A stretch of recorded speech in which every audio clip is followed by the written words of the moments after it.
Good evening to our guests here in person and those watching at home. Welcome to the Tellers End of the Semester Showcase. The End of the Semester Showcase has been a TPS tradition for 10 years now, and we are so excited to have you all join us. Now, if you would please take a moment to turn off any electronic devices that emit light or sound, or else I will fight you. The show runs just under an hour with no intermission. Please note the two exits in the unlikely case of an emergency. If you like what you see here tonight, please feel free to check out the TPS website to look at the rest of our production season. But in the meantime, please enjoy The Tellers End of the Semester Showcase.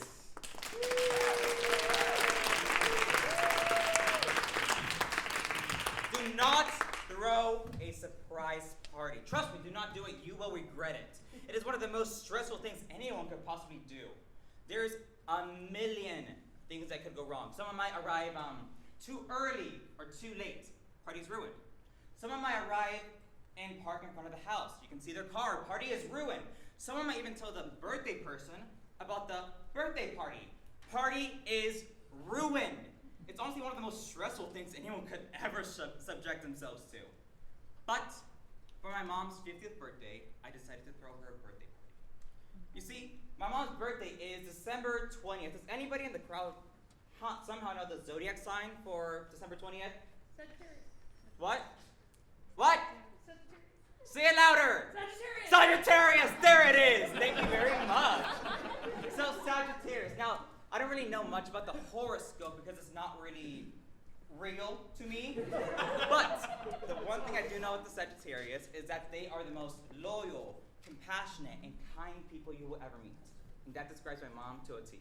You see, my mom is the most kindest and hardest working person you'll meet.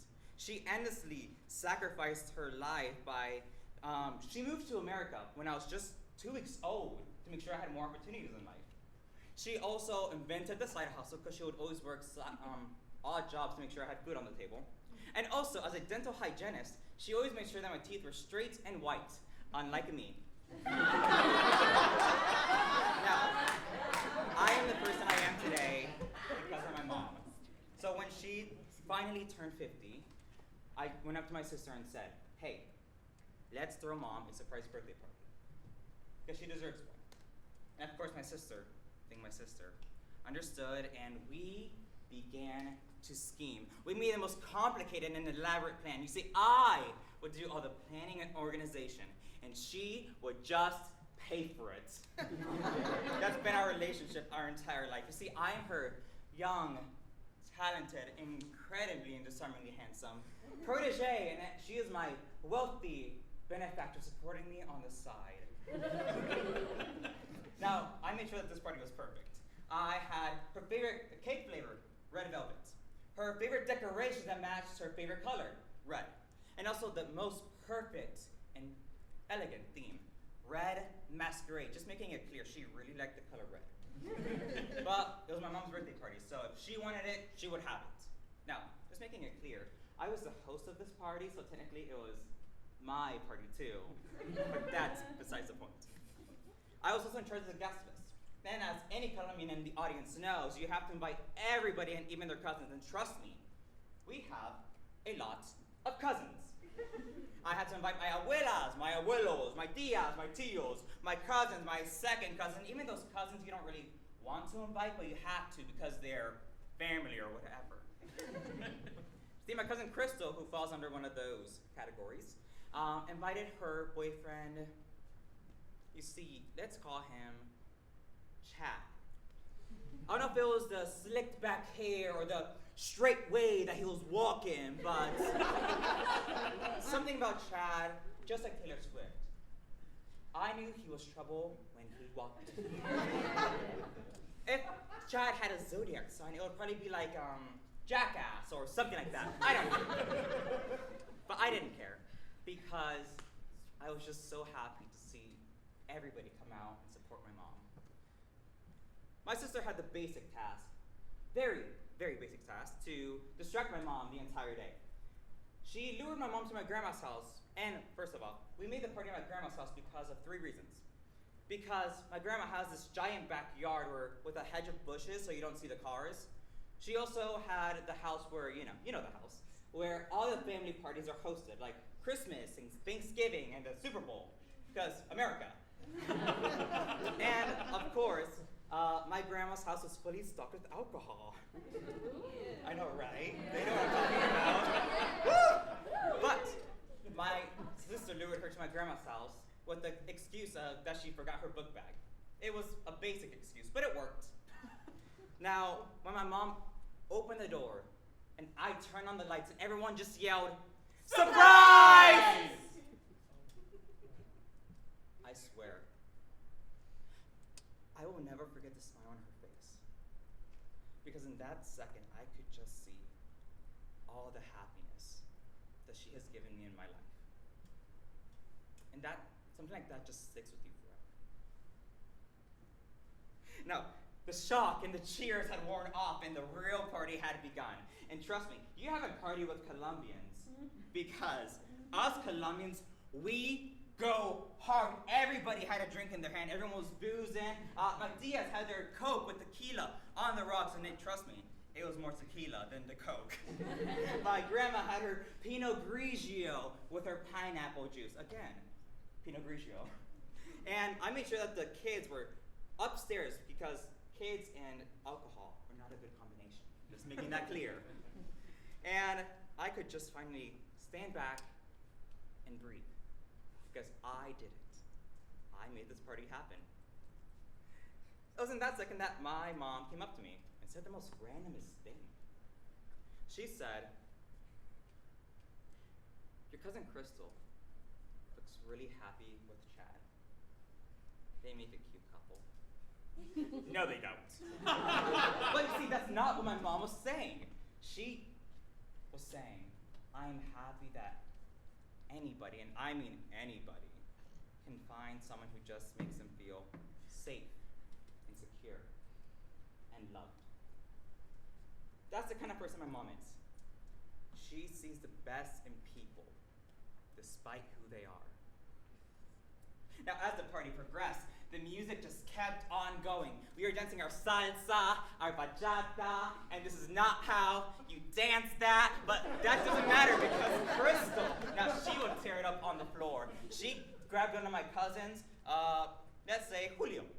She grabbed Julio, and they were just tearing it up all night. They were just, making the party lit. And I don't know if Chad at this moment found the open bar because he had gotten a little bit too Chad-faced. But in that second, he just stormed in a jealous rage out the door, obviously pissed that Crystal was dancing with Julio. You see, I think it's safe to say that Crystal isn't going to go home with Julio, her cousin, that night. But Chad, being Chad, didn't know that. You see, my mom, before I even had time to react, she had bolted out the door following Chad just to make sure he didn't drink and drive and die, or get hypothermia and die. And I'm just trying to make sure my mom doesn't die on her freaking birthday. Is that hard to ask? So, I followed my mom, and she successfully got the keys from Chad. But now she had the task of making sure that he was back inside, where it was safe, and it was warm, and honestly where he could just get a very cold shower. Now, it was this second that stage left Crystal enters to de-escalate the situation. You see, she entered the car door, and at this point I couldn't really hear what was happening because you could just hear the music, salsa and bachata, from the car. It was just so dark, and as a tropical Colombian, I am not a big fan of the winter. So I'm just choosing to not freeze my ass off. But it is in that second that Crystal emerges from the car and just yells at Chad, trying to get her off of him, and then just runs back inside. I do not know what they were talking about, but in that second, I do know that Chad barrels up to my mom, and to my mom's face says, "Give me my damn keys or I'll beat you up." That escalated quickly. And of course, my mom says, "No, you have been drinking and you cannot drive tonight." And of course, in the most polite way, he says, "Give me my keys or I'll beat you up." Oh, James. So reluctantly, mom throws him the keys and he gets into his car, revs the engine so loud, everybody in the party can hear it. In that split second, he just revs his car to the other side of the parking lot and then smashes his car into crystals. My mom just says, go inside and call 911. Everyone's asking me what happened, but it just dawns on me. I get to call 911. I have never called 911 up to this point. So you see, I just whip out myself and just dial 911 as a true theater person, savoring the moment, enjoying the spotlight. Yes, operator, there's been a horrible accident. Is anyone dead? I don't know. Okay, his name is Chad. I know, right? See, okay, what happened? Well, first of all, don't ever throw a surprise birthday party. A million things could go wrong. We were on the phone for a while. But after I finished, Chad had came up to the front door, holding his arm, saying, I think I broke my arm, because that's how every straight man sounds like, right? And I'm just like, Chad, you did that to yourself. But my mom swoops right in front of me, and she just tells him, I'm sorry, but I tried to help you. You will not hurt my family anymore. And then she slams the door in his face. That was the most badass thing I have ever seen my mom do. Now, the police and ambulance came pretty quickly, I might say, thanks to my incredible 911 dining skills. And boyfriends and statements were taken away. Slowly, everyone in the party left, just sat down and caught their breaths. It was in that second that I heard my mom say that she blamed herself for giving Chad the keys. Then I hear Julio blame himself for dancing with Crystal to begin with. Then I hear my sister blame herself, crying in hysterics, saying that she shouldn't have thrown the party at all. And I'm just like, okay, first of all, I threw this party, you just paid for it. But I don't blame myself at all. Why would I? This party was meant to show everybody just how amazing and incredible my mom is. And that's exactly what happened.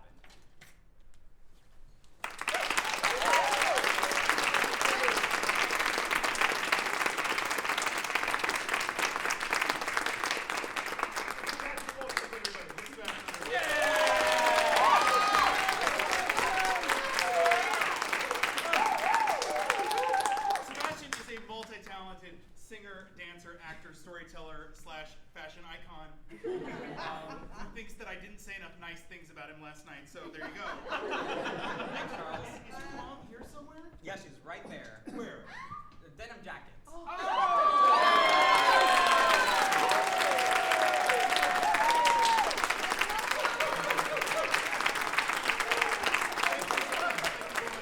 We tell these stories, we work on these stories all semester, and so it is a great pleasure we feel like we know these people that are in these stories today.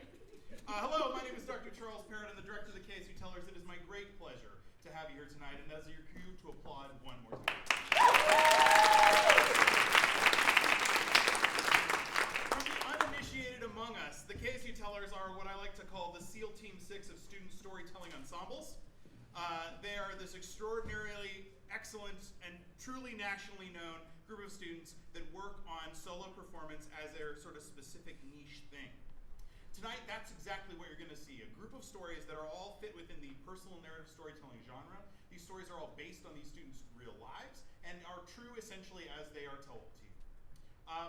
Now, here in the Department of Theater and Performance Studies, we do like a metaphor. So I will tell you this, that tonight's show is going to be a bit of a magic trick. And they're going to make things appear before you, just as you saw in this first story. A party, poof, appears before you. Cars, a dam, campouts. You know, the dam and a house, friends, and family.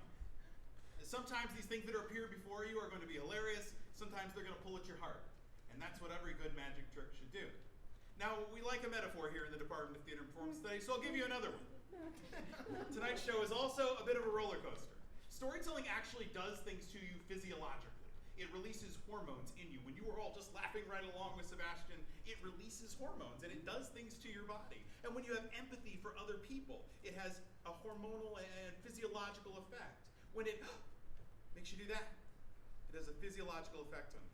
So this show will be a bit of a roller coaster for you, but I promise you that you're going to enjoy the ride.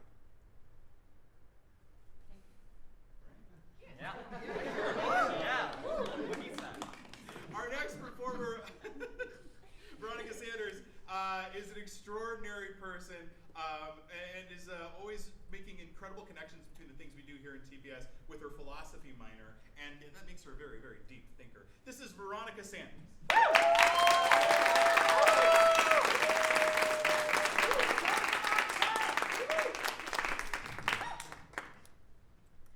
I was having the absolute time of my life in Florida, spending every moment either playing in the sand, boogie boarding in the water with my brothers, getting an absolutely terrible sunburn that would ultimately turn into a pretty awesome tan, and just adventuring through small little beachside towns.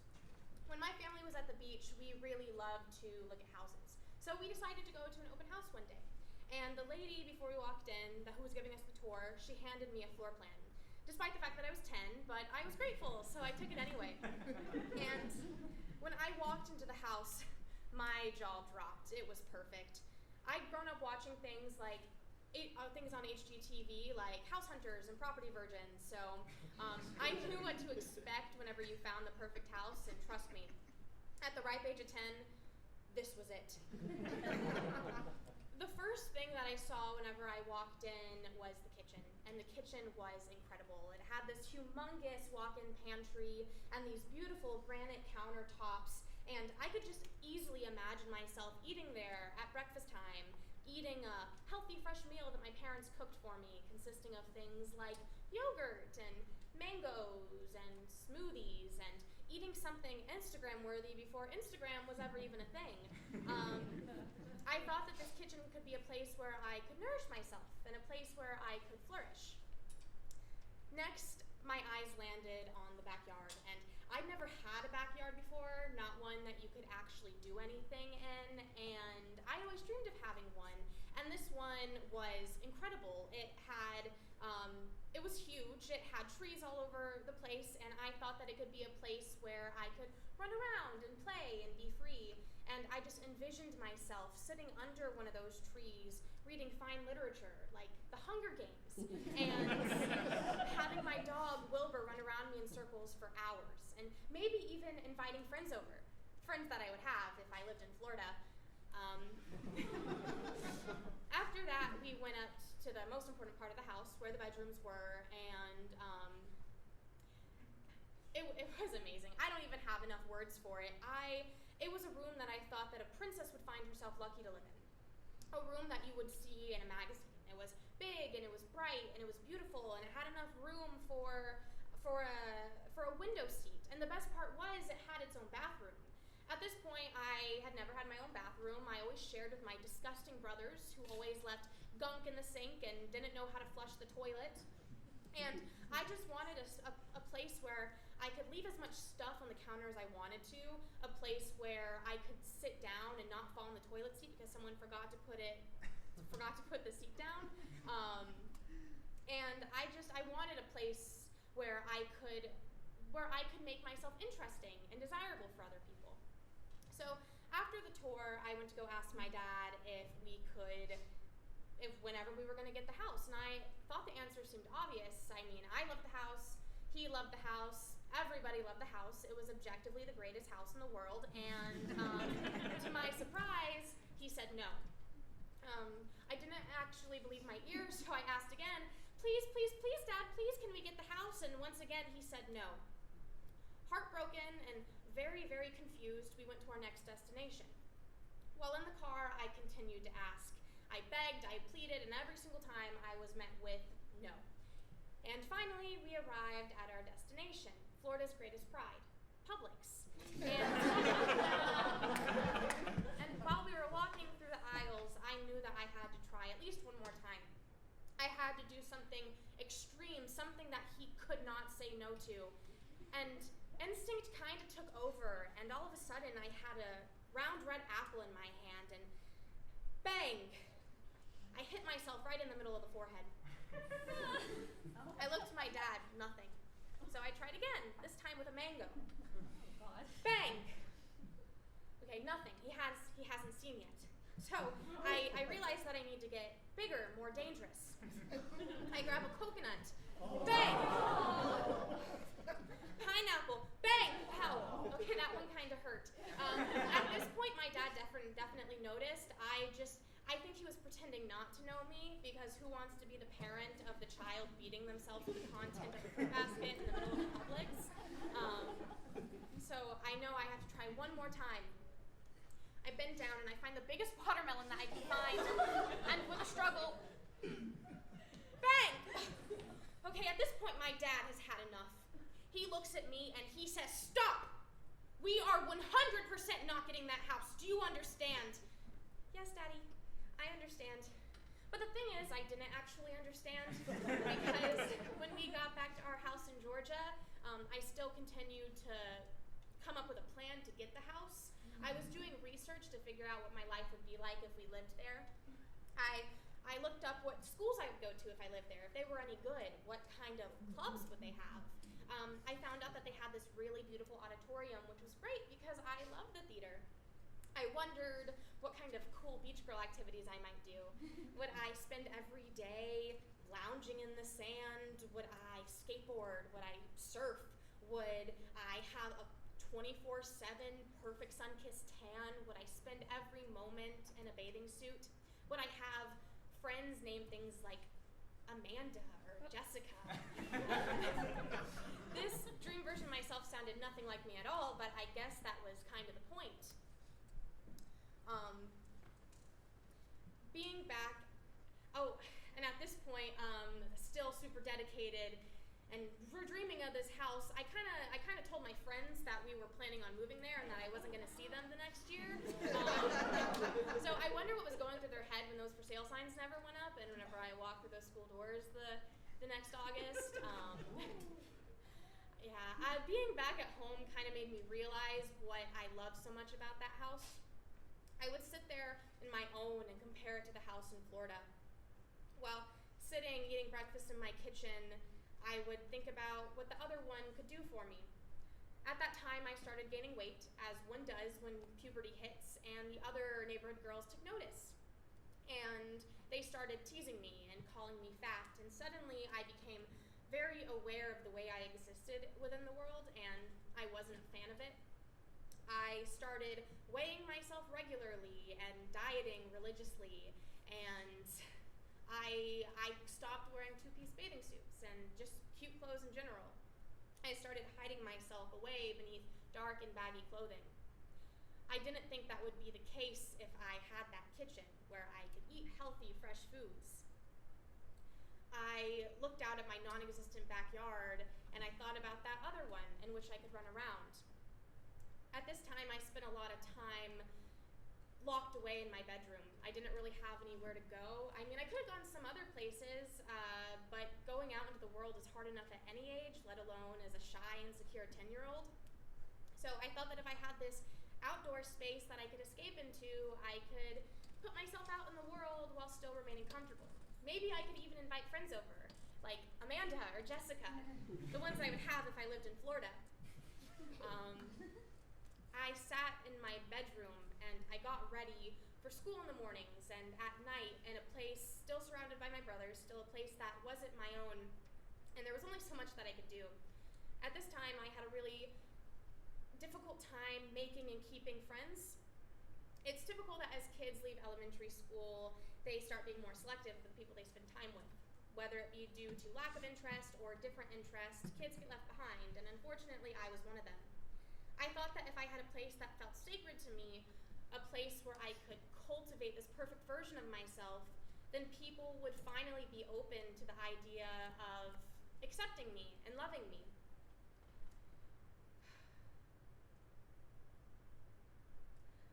I never let go of that house for a really long time. I would grab the floor plan that the lady handed to me and I would stare at it for hours while laying in my bed and just imagine. And I finally committed it to memory at some point, and I would once again lay in bed for hours with my eyes closed and imagine my perfect life in that perfect house. I don't dream of that house anymore, but I do still think about houses. Houses that I see on social media, houses that I see driving to work, homes owned by the wealthy, homes decorated by professionals, model homes, and I wonder what life is like within inside their walls. But I wonder if it's actually any different. I mean, you can have the perfect kitchen and still eat takeout every night and still hate your body sometimes. You can have the biggest, most beautiful backyard in the world and still literally never spend any time in it. You can have your own wonderful bedroom and a bathroom all to yourself and still not feel loved and still not feel beautiful. I don't think it's the house that makes the dream life. I think it's the dreamer.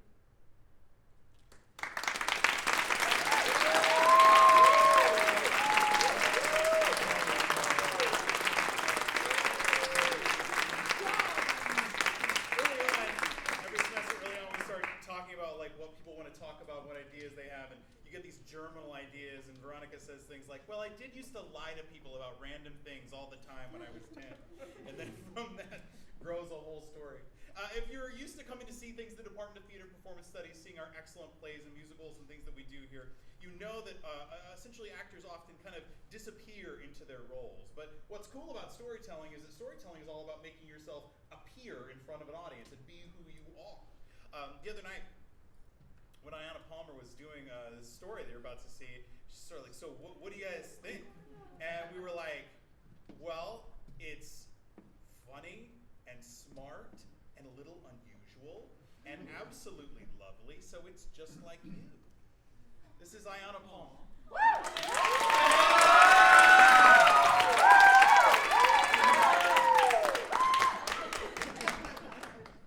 When we were kids, my mom did this thing with my brother and I called Mommy Talk Time.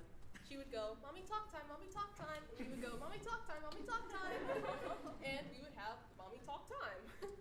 We would talk about our days and our favorite part of our days and what went wrong and what went right and things we wish we had done differently and things we learned. And after we were done connecting for about 15 minutes, she would turn to my brother and she would go, Jabari, you are a big, strong man. His name just means strong, but she liked to play it up. And then she'd turn to me and she'd say, Ayanna, you are a beautiful flower. That's my name, Ayanna, beautiful flower, in Amharic and a couple other languages. I Googled that later. I don't speak them. I grew up in Chesapeake, Virginia. I'm sure there are plenty of black people in Chesapeake, Virginia. I didn't see very many. I saw black people at church and Walmart occasionally, but I didn't care, or even notice really. I had my brother and I had my friends, and they weren't black, but they were my friends, so yeah. Growing up, my parents worked a lot, so I spent a lot of time in daycare after school. And there came my second mom. She's a little white lady, about yay big, and she still likes to post on Facebook sometimes, so she's pretty cool. She gave me snacks and hugs after school, and she would help with my homework. She would say, Ayanna, do you need help with your homework? And I would say, yes, please. And she would say, Ayanna, it's time to go outside. And I would say, okay. And she would say, Ayanna, it's time to go home. Your mom's here. And I would say, okay. And one day, my mom told me, that's not how you say your name. You know that, right? And I said, okay. Ayanna. It's Ayanna. Was that not the same thing? I was 9, which is young, sure, but not young enough to justify not knowing your own name. But I shook it off, because what else was I supposed to do? Coming up was the biggest trial yet, 5th grade. I was gonna be turning 10. I would be doing my hair in the styles that other girls wore, and I would be coming out my quiet shell and becoming the person I always wanted to be. And then we moved, all of a sudden. My parents had mentioned the move to me once or twice, but I let them know it wouldn't work for me. I mean, all my friends were moving and all my stuff was there, so it just would be a hassle to move it all. I mean, it wasn't convenient, so it wouldn't be happening. And then it did. So there I was. My dad dropped me off to my first day of 5th grade, and it was quiet. I stood in front of the class and said, hi, I'm Ayanna. I'd already noticed that a couple things were different in Georgia. There were Publix instead of Harris Teeters, there were Quick Trips instead of Wawa's, and there were black people instead of not black people. And now, as I said my name, there were no giggles that accompanied my different name. good? Is that a good thing? I had new kid energy, which is the worst energy ever, but it's not my favorite energy to have. I was on trial, and this first recess, would decide it all. 30 minutes later, I was decided to be different. I was an Oreo. For those of you who don't know what that means, it's black on the outside, white on the inside. White on the inside, acting white. Before you ask, I have no idea what acting white means either. Is it using polysyllabic words? Is it constantly using finger guns?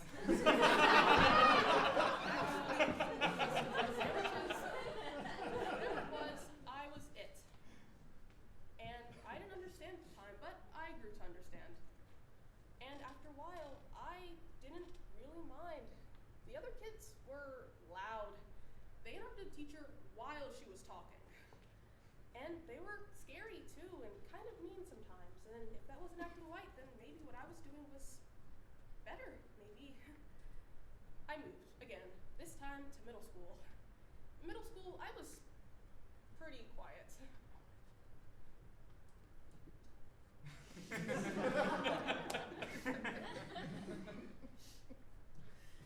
I didn't have very many friends, for unrelated reasons. I wasn't an Oreo anymore, just awkward. I had one pretty cool experience in all of middle school. Summer camp before 8th grade. There was a really pretty girl at camp. I had a crush on her. Let's call her Jay. Jay had long, chunky locks and dark skin, and she was really cool. I didn't have the feelings for the words for my feelings at that time. I was 12, so I just really, really, really wanted to be friends with her. So when she came out to my class as bi one day, I did not care at all. That had nothing to do with me. And when she told us on the playground later that day that she only liked light-skinned girls, I did not care at all. That had nothing to do with me. And when she told my friend and I specifically that we were out of the running because we were too dark, I did not care at all. It was for unrelated reasons that I ran home that day and Googled how to lighten skin fast. There were results of varying levels of sketchiness. There was scrubbing extra hard in the shower, applying sunscreen every couple of hours, avoiding sun completely, prayer, and alcoholics of varying prices. I did everything I could within my budget, and as you can see, it didn't quite work. I was a tiny bit devastated at the time, but I got over it. I was a cool person. I was kind and loving and a little awkward, but it was okay. And the color of my skin didn't matter. I was black, and I'm proud.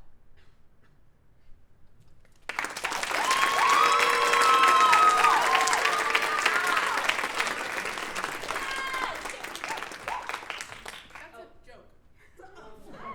I was in middle school. I couldn't just be myself in middle school. I decided I wanted to be more black. Whatever that meant. If I was an Oreo, I would be one of those Oreos with the dark cream inside, like not white at all. For the next couple of years, transitioning to high school, I oscillated between feeling too much and not enough, and how could I really be black if I liked Taylor Swift instead of Cardi B? And was I supposed to like watermelons because they're actually kind of flavorless? And so much. But then there was junior year. This would be my year. I'd be turning 16. I would finally do my hair in more natural styles, and I would come out of my quiet shell and be the person I always wanted to be. That didn't end up happening, but I did join a club. BSU, or Black Student Union. I knew it was the club for me when I saw them watching Black Panther in the cafeteria after school. Every Tuesday after school, we'd watch movies like Black Panther or The Great Debaters or Hidden Figures. And we'd talk about black idols like Beyonce, and we'd talk about the struggles of our ancestors and the struggles we still face today. And I finally began to dismantle all of the internalized racism I had built up over the years, both from my own experiences and from experiences I'd read about in the media. And I learned that it really was okay to be myself, and acting different didn't make me better or worse, just different. One Saturday, we carpooled up to Atlanta. We went to different spots like National Center for Human and Civil Rights and the Ebenezer Baptist Church. And after a long day of wandering, we stopped at a pizza place. This is now sponsored. I beg you all to go to Edgewood Pizza because it is so good. Breadsticks of pizza. Amazing. So good. That's not what I was focused on though. This wasn't the first Black-owned restaurant I've been to, I'm sure, but it was the first time I've been really cognizant of it. There were Black cooks and Black waiters, and probably a Black manager in the back waiting to be called by a Black Karen. Best of all, there was beautiful art on the wall. Just people like me as a subject. The first time, I felt like I knew who I was. My name is Ayana, and I'm a beautiful flower.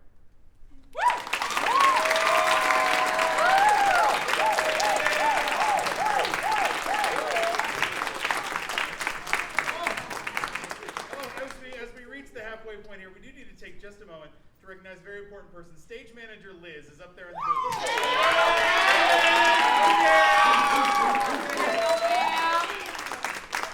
Stage manager Liz is actually a business major, but loves theater and loves stage management. So I say that stage manager Liz is actually a show business major. Nobody thinks it's funny, but that's not why we do it, folks. I don't know if it's some kind of energy that I give off. I don't know. But we've been doing this showcase for about 10 years. And over those 10 years, every once in a while, somebody just decides that they're my wacky sidekick, whether I've invited them to be or not. And there's really usually no dissuading them.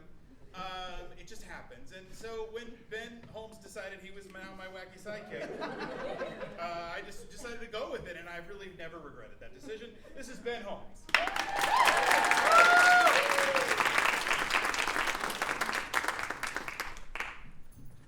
We'd been hiking for hours. My feet hurt. My water bottle was empty, and I'd lost my favorite hat about 2 miles up the trail. It was a black beanie with the Punisher logo on it.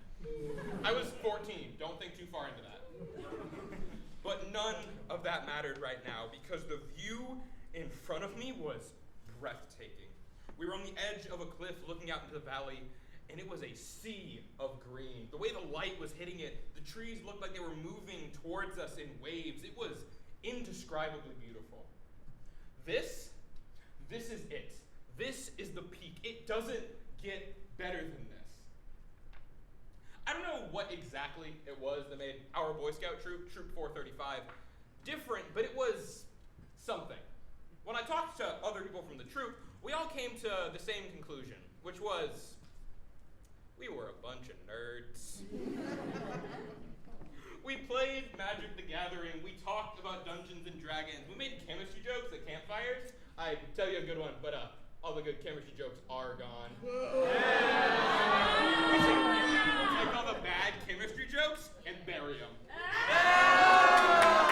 Now you may be asking yourself, hey Ben, do you have any more chemistry jokes? And you can call me a proton, because I'm positive I do.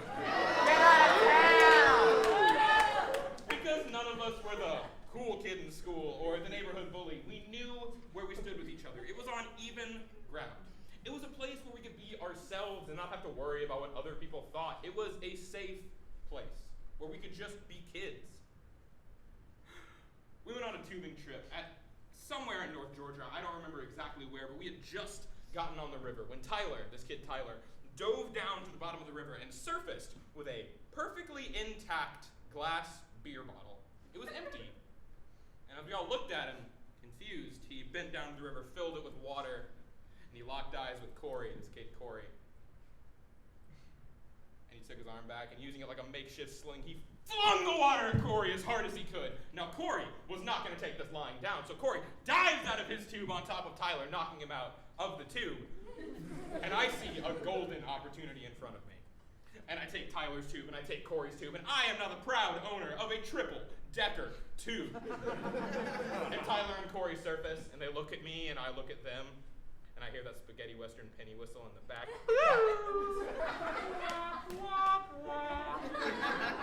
And Tyler and Corey charge at me and send my tubes flying into the distance. And it was at that point we decided to call a ceasefire, because the glass bottle that had started it all had been lost to the sands of the river. When I was about 16, we went on a camping trip, and we brought too much butter with us. So we decided to see what would happen if you cooked a sandwich in an entire stick of butter. So we melted the butter in the pan, threw in the artisanally crafted sandwich. I believe it was a ham and cheese sandwich. And we cooked up the sandwich and we fed it to Tyler, who ate the sandwich and then excused himself to go vomit the whole thing up. And then about a month later, Tyler shot and killed himself. That's how we felt. There were no signs we should have been looking out for. There was no writing on the wall. There were no 13 reasons why. One day, Tyler was there. The next day, he was gone. Tyler was the little brother of the troop. He was annoying, but in a way where you couldn't really stay mad at him because he was just so damn charming. We were at a campfire, telling jokes and stories as you do, and Jacob, this kid Jacob, would tell a joke or a story, and the punchline would be okay. The delivery would be fine. What's green and has wheels? Grass! I lied about the wheels! And we all gave kind of a participation trophy laugh. Ha ha ha, yeah, you did it! And Tyler would look around, and he'd get this look in his eyes, and he'd smirk, and he opened his mouth. What's green and has wheels? Grass! I lied about the wheels! And somehow, him repeating the joke made it 10 times funnier to everyone except Jacob, who was very annoyed by the entire thing. So Jacob tried again, and the punchline was worse, and the delivery was somehow more awkward, and there was no laugh at all this time. And then Tyler got this look in his eyes, and he smirked. And he repeated the same joke, word for word. They did this for an hour. My stomach hurt from laughing. There were tears streaming down my face. I remember sitting in the funeral hall surrounded by Tyler's friends and family and loved ones. And there was us, Troop 435 in our full Class A uniforms. Class A is what you think when you think Boy Scout. It's the tan shirt with the neckerchief and the belt and the green pants and the green socks, and it's reserved for formal occasions. Celebrations, court of honors, eagle ceremonies, and funerals, apparently. The service was ceremonial and reverent and ornate, and Tyler would have hated it. But funerals aren't for the dead. They're for the living. So we tried to move on as best we could. I tried for a very long time to figure out why Tyler did what he did, and the best clue I ever got was from something in his obituary. I don't know if it was something he said, or something in his suicide note, or just something completely made up, but it reads like this. Oi, mate. Tyler was not British. I've accomplished a lot before becoming a freshman at Walton High School. I've climbed mountains, swam in the seas. I came, I conquered, I loved, and I know you love me. I'll watch over you from 10,000 feet above. Love, Tyler.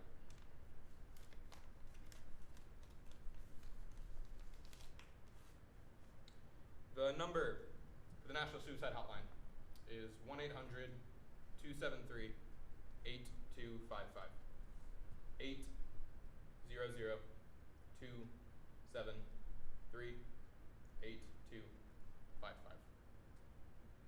I guess Tyler thought he had reached his peak and he had nowhere else to go, and that is an irrational thing for a 14-year-old to think. But it's not like I could ask him any more questions. So I tried to move on as best I could. I don't think people who haven't experienced suicide understand what it does to everyone around the victim. It is a tornado that indiscriminately tears apart communities and families until there is nothing left but a pile of broken memories and unresolved emotions. And that tornado hit the troop. 2 people left, and then 3, and then 4, and when there's only about 24 of you, you feel that loss. That sense of safety that nothing could ever go wrong was gone. And I didn't think it was ever coming back. I was convinced that this thing that had given me so much joy and community over the years was going to die with Tyler. What's hard incredibly hard to see in the moment is that time keeps moving, no matter how long the present feels like it's going to last. Days passed, and then weeks, and then months. New kids joined the troop. Kids who were nerds just like us, looking for a place to belong and a place to be themselves. Years passed. The kids in elementary school moved on to middle school, and the kids in middle school moved on to high school, and the kids in high school moved on to bigger and better things. We held Court of Honors, we had those Eagle ceremonies, and the troop started to come back. About 2 years after Tyler died, on what would have been his 16th birthday, his family hosted a memorial for him, kind of a celebration of his life on the banks of the Chattahoochee River. There was a cookout, and we made ice cream sandwiches, the good kind, with chocolate chip cookies on top and bottom and vanilla ice cream in the middle. So good. And a lot of people from the troop showed up, and a lot of people who had left the troop showed up. Kids who had either aged out or left when Tyler passed away. And we started telling stories about before Tyler was in the troop, while he was there, and after he was gone. Do you remember the time that Tyler fried a mandarin orange in a frying pan? Okay, but do you remember the time that Trevor burned water? Okay, but that's not funnier than the time that Ben and Marcos ran over the alligator in the canoe. None of this is a better image, though, than the time that Corey nailed Tyler in the face with that water. And we talked, and we talked, and we talked, and the sun went down, and we talked some more. And in that moment, I felt myself back at the top of the mountain. When I told the story to my mom the first time, it looked a lot different. And that's because when I finished telling it to her in the parking lot of Designer Shoe Warehouse on Bear Parkway, she looked at me and said, "That's not why Tyler did what he did." Turns out, Tyler had been ruthlessly bullied. The reason he felt like he had nowhere else to go in life was because the world around him had convinced him he didn't. I said earlier that none of us were the cool kid in the school, but I always thought Tyler was. He had this air about him, this bravado and this confidence that made him feel invincible. And I guess he was trying to convince us just as hard as he was trying to convince himself, but it didn't work. So he reached out for help, professional help, but that wasn't enough either. There are an uncountable number of people who have climbed the same mountain Tyler did and reached the same final conclusion. And the hard to swallow pill is you don't realize how many it is until it hits you. It would be incredibly easy to end this story on a sad and somber note, but I don't feel like that does justice to who Tyler was as a person. So instead, I'm going to end it happily. The last memory I have of Tyler, we were on a camping trip. It was for the solar eclipse that happened a couple of years ago. A bunch of people skipped school to go see it, and we were in that boat. We went to Woodruff Scout Reserve, which in the off-season is reserved for the birds, squirrels, and raccoons that live there. So it was us in the woods. We were playing Gaga Ball. Gaga Ball is... You don't need to know the rules. Just know it's fun. It is so much fun. You laugh and smile the entire time you're playing. I had just gotten out earlier in the round, so I went to sit by at a nearby picnic table, listening to music when Tyler comes walking up. He says, "Is that Panic at the Disco?" I said, "Yeah, do you like Panic at the Disco?" And he got this look in his eyes, and he smirked. Dude, I love Panic at the Disco. So we started talking about our favorite songs and our favorite albums, and it turns out Sarah Smiles, the song that was playing, was one of his favorite songs. So we stopped talking for a second just to listen. A couple moments passed, and our friends came walking up to us. They said, "Hey, the round just ended. Do you guys want to join the next one?" And Tyler got up, and I followed him.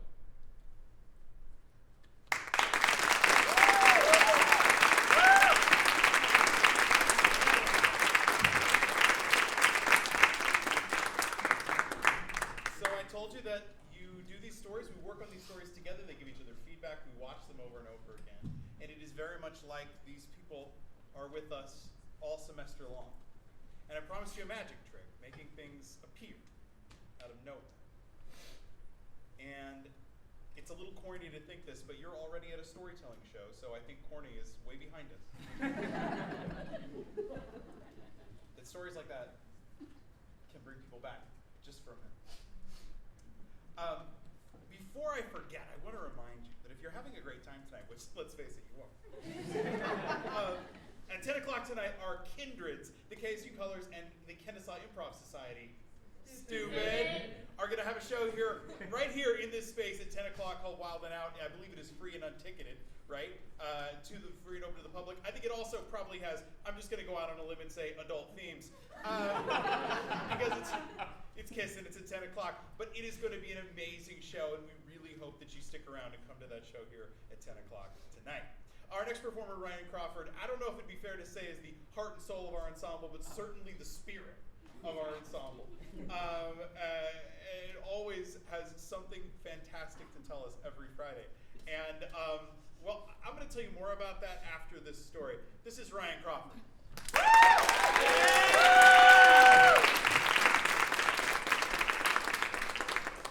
I'm the extra one that brings a prop. All right. Thank you.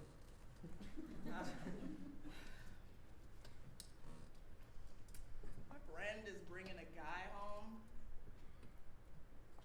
from Tinder. Yeah.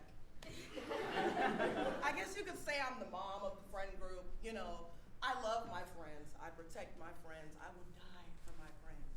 But the way in which I protect my friends can be perceived almost as the worried mom. You know, the one that yells, "You all gonna fucking die if you don't listen to me." And Olivia Benson and Elliot Stabler are not always gonna be there to protect you, okay? That's why you need Detective Mom. Imagine this, okay? You, and Amanda, you can come. We all go out, right? To the club, of course. Amanda, if you want to go and get your purse out in the dark by yourself, no, bring a friend. You, go with her. I'll be here watching the drinks, counting the drinks, but do know this. If you leave your drink unattended, you will have to buy another one when you come back, even if I was responsible of watching the drinks, because you shouldn't even be trusting me. And what was that? You want to go home with the guy you just met today, Jessica? No! He can call you tomorrow like a gentleman. Listen, guys, okay? There are some bad, very bad people in this world, okay? I know. I've seen it. On television. It's some serious stuff, guys, okay? She comes in the house, girl, guess what? Remember that guy I was telling you about on Tinder? The fine one? He asked me if he could come over, and I was like, oh shit. So I said, yeah, and he's coming over. I'm sure she kept talking because she does that. All I could think about were the possibilities. Like, what if she invites this guy over, who invites his guys over? They bum rush us, kill us, and steal all our stuff. Or he comes in, he charms her. He charms the pants off of her, kills her, and steals all our stuff. And now I've got to figure out how I'm going to get back all of our stuff and cover her half of the rent. And I was in the process of thinking of a third one because, you know, the third one's always funnier. But she interrupted me. Girl! She said all loud. Did you hear anything I just said? I heard what I needed to hear. You're bringing a guy home from Tinder. So here's how this is gonna work. As soon as he hits the door, you're gonna bring him to me so that I can, you know, start my enteric conversation, ask him a few questions, and whip up a profile just to make sure you know he's not a killer, okay? Now, when you guys are texting, do you notice any red flags? You know what? My analysis of human behavior is way better than yours. Just unlock your phone so I can read your text messages for you. Okay, you know, hey, girl, this is the most important part. When you go upstairs, you're gonna have to figure out some type of knock code that you can give me so I know to come and save you if you're not in a position to scream, okay? What else am I forgetting? Oh yeah, here's my switchblade Take this. This is just the medium one. You can keep this until he leaves the house, okay? If you like something bigger, you don't think this is adequate enough, just let me know and I'll grab something bigger. Did you get all that? And of course, she hits me with the whole, oh my God, Ryan, you're so dramatic. Or, Ryan, you need to stop watching Law and Order because it's making you paranoid. Paranoid? Not paranoid enough. Girl, just go upstairs and get ready, okay? I got it from down here. So I sit on the couch. I pull out my pen and paper because I keep that handy, you know. I start writing down even more impossible scenarios that could happen after she invites this guy from Tinder home. When all of a sudden, a loud knock comes from the door. He's here, it's time. But before I could greet him at the door, here comes my roommate flying down the stairs to make sure she's the first one to greet him. That's fine. She opens the door, steps through the threshold. She says, sup? All tindery. Hi, how are you? Have a seat.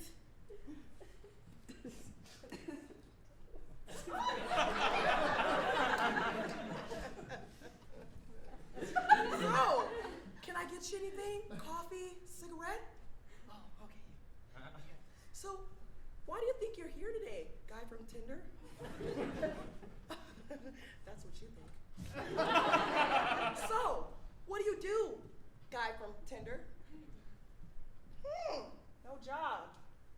Interesting. You know what?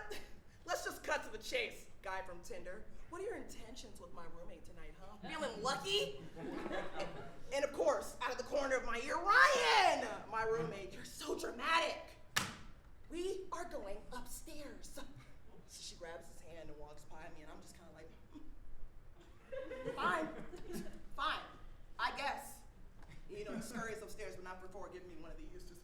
So I'm not really that worried at this point. You know, but what a rough interrogation. I mean, my blood is pumping. I'm like, okay, yeah, step one, done, okay? I calm down, and I finally feel comfortable enough to go up into my room and close the door. Now, the only reason that I'm not in the room with them surveillancing the situation, like, right there, is because I've equipped my friend with a vast knowledge of stranger danger, and so, plus she's got my switchblade, so she's fine.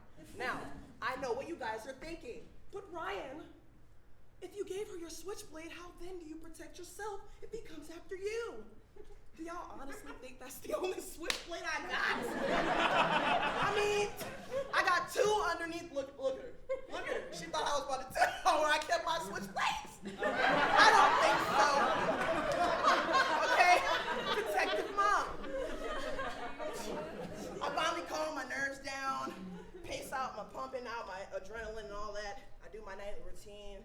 And I get comfortable and I start to relax. I cut off all the lights and it's pitch black in my room. I just sit down on my bed, get comfortable against my fluffy pillows, just listen and wait.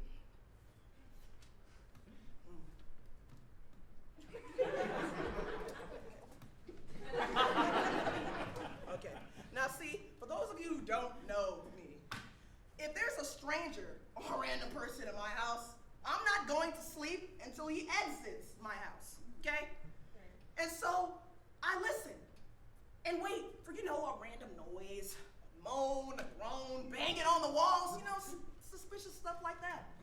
Now, I get what you're thinking. Oh my God, this girl is eavesdropping. I am not eavesdropping, okay?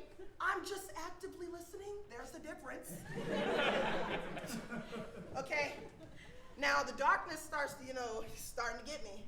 Starting to get real comfortable against these fluffy pillows here. Nice and comfortable, and just before I could get comfortable, go to sleep, take that big last yawn, and out there somewhere, I hear a loud yell, a guy's voice saying, "Shut the fuck up, bitch." Yeah. Now, at this point, a normal person would probably be like, oh my God, the drunk guy is outside. Or maybe there's just like a weird nerd across the hall, and because of thin walls, you know, you just lost Fortnite. Ah, stupid bitch. Stuff like that. Or he's upstairs, and he's killing my roommate. That's it. Not my friend, and so I reach out to the side. Now, for those of y'all that don't know the floor plan of my room, there's my bed. There's a giant AC unit that they've inconveniently put there in my window. And then right underneath it, 9-inch blade, just for situations like such. So I reach to the side and grab it, spring up out of my bed, and I freeze because, you know, I've got to make sure I figure out where exactly he's at. God, guys, it's too quiet. What if he's like chopping her up right now? And I'm just standing here shitting myself because I don't know what to do. Get it together, Ryan. Detective Mom, not my friend, okay? And so with the knife facing up like this now, the blade this way, charge up the stairs, just like this, like barely missing my face like some stuff off the Matrix, okay? I get to the door. Dang, open the door! God pretend I swear your ass is cracked! And then I see her slowly step out of the door. Ryan, what are you doing? Girl, you're alive? I'm asleep. Yes. Why are you banging so fucking loud? And why do you have a knife? Questions later, okay? Move. Where is he? And there he was, guys. There he was, in the bed, asleep. Well, was. So you weren't trying to like kill my roommate and steal all our stuff? Right, what the hell, girl? You know what? I'm so sorry. False alarm, okay? I'm just gonna go. Y'all enjoy the rest of your night. I'm glad to see you're alive, guy from, love you, Venus. Boom, slam the door, and I'm just back down the stairs. I get to my room and slam the door, and I'm like this, against the door, like, man, I was alive. Now, normal people at this point would be figuring out how to move forward with their life and to avoid situations like this from happening again, you know? But me, I was like, yeah, bitch, good job, you know, false alarm, but we need those to keep ourselves on our toes, okay? And so my adrenaline is through the roof at this point. There's no way I'm going to sleep now. So I cut on the TV, and I start scrolling, and I find the only thing that's logical to watch after a crazy night like this. I get down on my knees, I bow my head, and I close my eyes, and I recite my nightly prayer along with it. In the criminal justice system, in New York City, we dedicate detectives who investigate suspicious felonies are elite members of a special victims unit. These are their stories. Dun dun!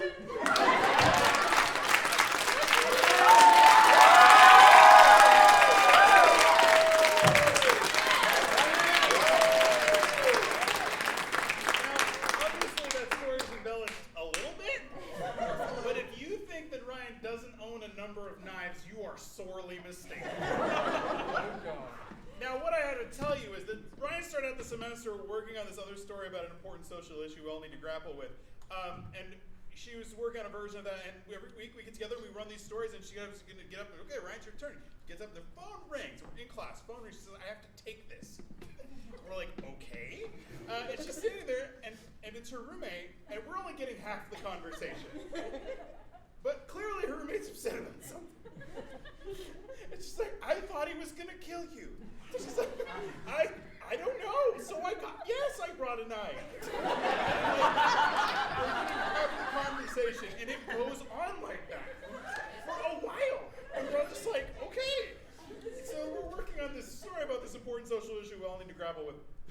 She's like, this isn't really working. This isn't really just functioning for me. And I was like, man, I think we all know what you really need to do.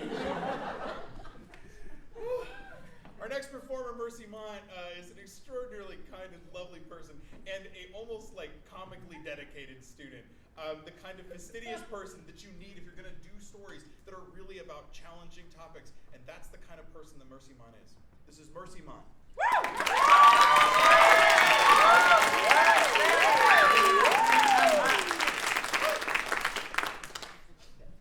A friend loves at all times. That's Proverbs 17:17. It's a Bible verse, one of those cheerful ones that makes its way onto a lot of t-shirts and embroidered cushions and coffee mugs. One of which I own and is sitting in my cupboard next to a stack of little bowls that says, thankful, grateful, blessed. It's a Christian text, but I think it's a sentiment that most of us can agree with regardless. I mean, you're just gonna ditch someone, you're not really a good friend to begin with. But that's also not the whole verse. A friend loves at all times, and a brother is born for adversity. I have some pretty fantastic friends. They challenge me and encourage me. They push me outside of my comfort zone, which is admittedly not a very hard thing to do. It's a small zone. What can I say? Some people like to live life on the edge. More power to them. I, however, like to live life as far away from the edge as possible. And I'm not about to apologize for that. I think it's actually the genesis of a lot of my better qualities, but no matter what kind of person you are, sometimes you just need to let loose, be free, and have fun. And my friends have taught me how to do that. Like this one time I was driving, they were all in my car, we were listening to some music, and we were driving along the top of this dam. Now on one side is the lake, and on the other side is this sheer drop off, so I'm a little cautious.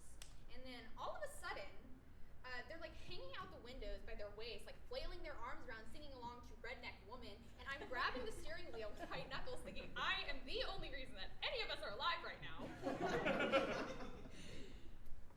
Needless to say, we made it to the other side, lives and limbs intact, and they all made fun of me for being overly cautious.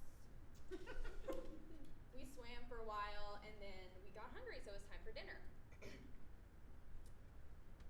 Subway is never a place that I make a point of going to. It's just somewhere that I am done. This is not the case for my friend Mackenzie. She loves Subway. It's specifically their bread and Chipotle mayo that she's a fan of. And gosh, with everything that had been going on, if it was Chipotle mayo she wanted, then Chipotle mayo she will have. We got our Subway sandwiches and went back to the dam to watch the sunset because that sheer drop-off I was telling you about faced directly west. You could see for miles, and the sky was lit up in this beautiful gradient of hue. We sat there on the edge, me a few feet back from the others, and watched as the sun sank lower and lower in the sky, and we felt the darkness begin to surround us. And just as the sun dipped below the horizon, my friends let out the loudest screams they had in them. It's a thing they do. They like scream off the side of dams in the middle of nowhere. And I may not have been audibly screaming along with them, but I felt everything they were feeling. I mean, I remembered the exact moment I realized nothing was ever going to be the same again. I was sitting in my car in my driveway. It was a Tuesday. I had had a late night at church. We had had a worship meeting, and then I'd gone out to eat afterwards, and I was just getting home. I was sitting there on my phone, scrolling through Instagram, just mindlessly flipping through people's stories, until I stopped, because I see a face. It's a face that I know. It's Mackenzie's brother. And underneath it is a headline that I also know. I had been hearing all day, avoid this part of town, there's been violence, there's been crime, and my mother, who lives 4 hours away, called me to ask if I was okay. And even this Instagram story that I'd just seen had been reposted by someone who's never been to this state, and in that moment, all these dots were connecting, and I just wanted them to stop. It still haunts me when I think about that phone call with my mom. I told her I'm fine, it wasn't that close to me. Except it was. I'm not going to tell you what happened. I'm not going to tell you what he did. If you knew, you probably wouldn't want to, and that's not really what the story is about anyways. It's enough to say that it was really, really bad, and it was really, really public. So much so that as I was sitting there in my car with this revelation of what had happened, Mackenzie and her parents were packing up their things, getting ready to leave in the middle of the night because the media were already harassing them outside their home. It was everything all at once, and then radio silence for weeks. I've always prided myself on being that person that's prepared for everything, but I wasn't prepared for this. No one tells you when and where the lightning bolt of tragedy is going to strike. There's no warning siren that goes off when it's about to hit close to home. Not only is Mackenzie a dear friend of mine, but she was also a part of the small group Bible study that I lead, so I'm in some kind of a position to speak into her life, but I didn't know how to do that. I had a lot of questions for God. I remember crying out so many times, like, okay, I'm here, now what? And I did not get a lot of answers. I just kept getting friend loves at all times. And I'm like, okay, God, I know that one. I've got the coffee mug and everything. After the initial frenzy in the media died down, Mackenzie's parents decided it was safe for us to meet again. So we decided on this mutual location outside of town where they could drop her off, we could meet, and spend the day together in little adventures. I pull up to the address, and it is a gas station aptly named Mackenzie Mart. It was an interesting place, to say the least. The pumps were definitely not regulation. There's crickets to be used for live bait in the bathroom, and the drink refrigerators hadn't been cleaned since the Reagan administration. I got there early, so I waited, understandably, outside. And I tried not to think about anything, but I really couldn't help myself.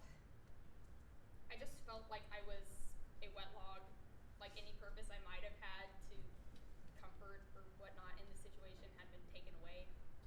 And so I stood there and felt my anxiety grow when I see Mackenzie and her dad pull up in his truck.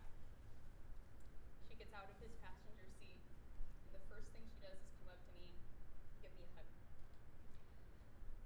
And it's like she pressed pause on all my intrusive thoughts because my inadequacy did not matter anymore. I was exactly where I needed to be, doing exactly what I needed to do in that moment. We got in my car and then headed out to one of her favorite hiking spots that ends at a quarry. She taught me how to fish that day, and I was not good at it. But I had fun anyways. When we got hungry, we ate at this little tiny barbecue place on the side of the road. It was the best barbecue I've ever had. And it was right next to this little country store. Mackenzie wanted to check it out to see if they had any cool bait for her fishing. What she wasn't counting on is that the cashier is going to be really cute. What the rest of us weren't counting on was that she was going to have the guts to go up to him and ask him for his number. What none of us were counting on was the fact that he was going to lie about his age, was actually only 17, and had a girlfriend. Not cool, buddy. And his name was actually Buddy. Ew. I know. We didn't find that out until a couple days later, though, so we left that place and we were riding high, on top of the world. We could have done anything. So when I'm driving along and Mackenzie points out to this little side road and says, "Let's go on it," I said, "Absolutely." Now would be a good time to mention that I drive a Prius. But it was fine. At first, it's just gravel. I mean, like, I can handle that. Then there started to be a lot of potholes, and I was like, it's still fine. I'm a good driver. I can just go around them. And then I started to hear a lot of popping noises. And that was a little worrying, so I did what anyone would do, and I turned up the volume on the radio. And everything was fine until I started to hear these elongated scraping noises. I must have been pretty visibly distressed because Mackenzie reached over, touched my shoulder, and told me, "You know, we don't have to do this, right?"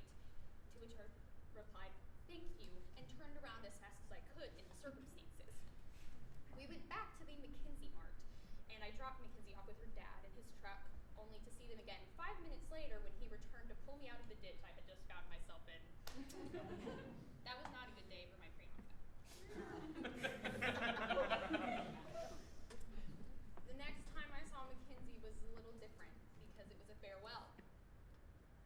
Her parents couldn't work remotely forever, but she wasn't ready to go home, so she had made arrangements to stay with some family out of state.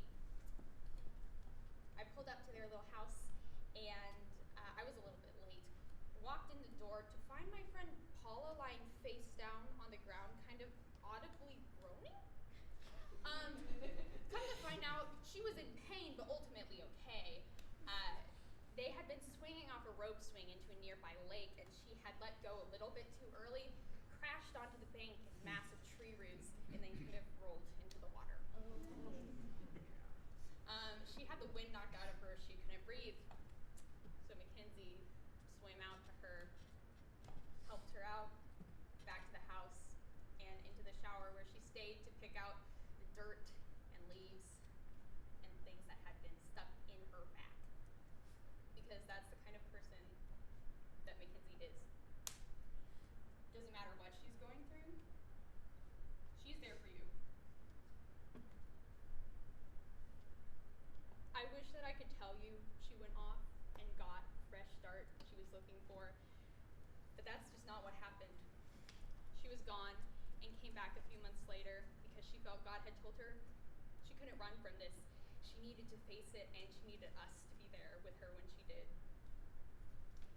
I have never been more honored or humbled at the same time than to hear those words for her.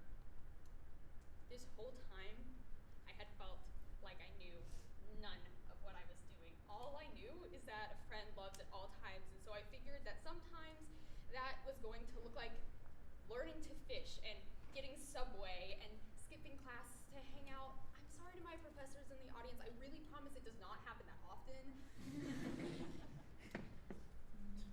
Sometimes that was going to look like sitting next to her and holding her while she had a panic attack.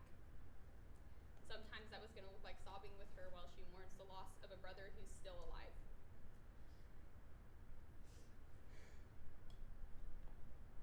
I had been so concerned about not knowing what to do, so concerned about being inadequate. But when God tells you something, he's usually right. A friend loves at all times, and a brother, or in this case, a sister, is born for adversity.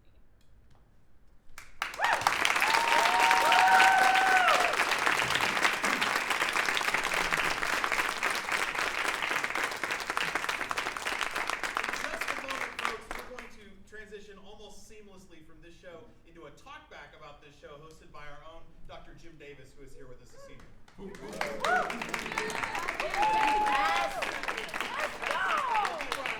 I know I promised you a magic trick.